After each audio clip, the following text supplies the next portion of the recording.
সূর্য সোহাগের সাথে আরতি করে। বারে ডিনার কথার পাত্তা না দিয়ে সূর্য চলে গেলে ডিনা বলে, তুমি আমার না হলে কারোর হতে পারবে না। এই বলে বাড়ি ফিরে বাবাকে বলে, সূর্য আমাকে আবার সবার সামনে অপমান করেছে। সূর্যকে আমার চাই। সবাই ভ্যালেন্টাইন ডেতে ফিয়ন্সেকে নিয়ে ঘুরবে, আমিও সূর্যকে নিয়ে ঘুরতে চাই। না তো আমি নিজেকে শেষ করে ফেলবো। তখন ডিনার মা বলে, তুমি কিছু একটা করো। এদিকে সূর্য ফিরে আয়নার সামনে দাঁড়িয়ে ডিনার কথা মনে করে হাসতে হাসতে ডিনার বলা কথাগুলো বলে। সোহাগকে বলে, আমি কি বললাম তুমি বুঝতে পেরেছো? তখন সোহাগ বলে, না। তখন সূর্য বলে, ছাড়ো, এসব কথা তুমি বুঝতে পারবে না। তোমাকে একটা জিনিস দেখানোর আছে। এই বলে জামার পকেট থেকে সোহাগের কেনা আংটি বের করে বলে, এই আংটিটা তুমি আমার জন্য কিনেছিলে তাই তো? তাই আজ থেকে এই আংটিটা আমি সবসময় পরে থাকবো। এই বলে আংটিটা পরে বলে, মাপটা একদম ঠিক মনে হচ্ছে।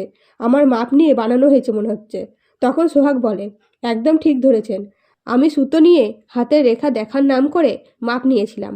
এদিকে সূর্যের বাবা এসে বলে, কাল রাজরাম বাবুর ফ্যাক্টরিতে উদ্বোধন, সবাইকে নিমন্ত্রণ করেছে। কিন্তু আমি পিসিকে দেখতে যাব, তাই আমি যেতে পারবো না। তাই তুই যাবি? তখন সূর্য বলে, হ্যাঁ, আমি যাব, কথা দিলাম। তখন ইন্দ্র বলে, আমাকে কিছুদিন থাকতে হতে পারে, তুই সোহাগের খেয়াল রাখিস। তখন সূর্য বলে, আমি তো সবসময় সোহাগকে মমের কাছে থেকে প্রোটেক্ট করি। এর পরের দিন সকালে রূপা সার্থক তৈরি হয়ে সোহাগকে বলে সূর্যকে ডেকে দিতে। সবাই মিলে উদ্বোধনে যাবে। তখন সোহাগ সূর্যকে ডাকতে যায়, কিন্তু সূর্য যাব না বললে সোহাগ বলে, আপনার যাওয়া উচিত, আপনি বাবাকে কথা দিয়েছিলেন।